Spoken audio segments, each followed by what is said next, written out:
తాజాగా ఆంధ్రప్రదేశ్ హైకోర్టు సంచలనాత్మకమైనటువంటి తీర్పు ఇచ్చింది. విచారణ నిమిత్తం తమ ముందు హాజరు కావాలని సిఆర్పి సెక్షన్ 41A కింద నిందితులకు పోలీసులు నోటీసులు జారీ చేశాక ముందస్తు బెయిల్ పిటిషన్కి విచారణార్హత ఉండదని చెప్పడానికి వీల్లేదని హైకోర్టు స్పష్టం చేసింది.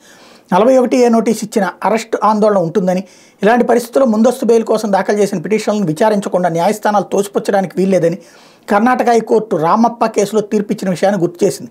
హైకోర్టు న్యాయమూర్తి జస్టిస్ టి మల్లికార్జునరావు ఇటీవల ఈ మేరకు కీలక ఉత్తర్వులు ఇచ్చారు. కొంతమంది ఫేస్బుక్ నకిలీ ఐడీలను సృష్టించి షర్మిల, సునీతలను అపకీర్తి పాలు చేయడంతో పాటు దూషిస్తూ పోస్టులు పెట్టారని వి రవీంద్రారెడ్డి ఇచ్చిన ఫిర్యాదు ఆధారంగా పులివెందుల పోలీసులు కేసు నమోదు చేశారు. ఈ కేసులో నిందితుడిగాను విశాఖపట్నానికి చెందిన పినపల ఉదయ్ భూషణ్ ముందస్తు బెయిల్ కోసం హైకోర్టులో పిటిషన్ దాఖలు చేశారు.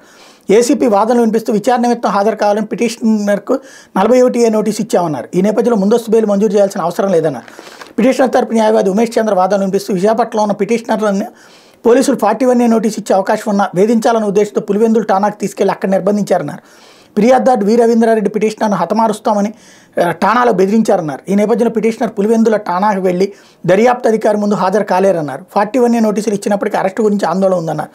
కర్ణాటక హైకోర్టు తీర్పు న్యాయమూర్తి దృష్టికి తీసుకొచ్చారు. దీంతో పిటిషనర్కు న్యాయమూర్తి షరతులతో ముందస్తు బెయిల్ మంజూరు చేశారు. ఇక్కడే అసలు విశేషం ఏంటంటే, న్యాయమూర్తులని కించపరిచినటువంటి వ్యవహారంలో వాళ్ళు ప్రపంచంలో ఎక్కడున్నా సరే అరెస్ట్ చేస్తాం. గుర్తుంది అప్పుడు ఒకసారి రోజు ఫ్రంట్ పేజీ హెడ్డింగ్లు, బ్రేకింగులు, వార్తలు దాదాపు 2-3 నెలలు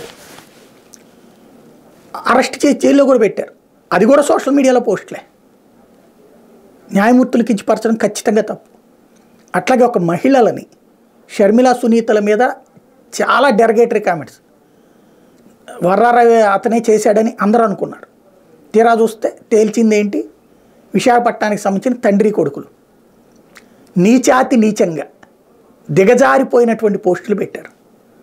వాళ్ళ అరెస్ట్కి స్టే, వాళ్ళని అరెస్ట్ చేయకుండా మనం ఇక ఎవరికి రక్షణ ఉంటుంది? ఏ వ్యవస్థ దగ్గర రక్షణ కోరాలి? ఇదే $1 మిలియన్ ప్రశ్న.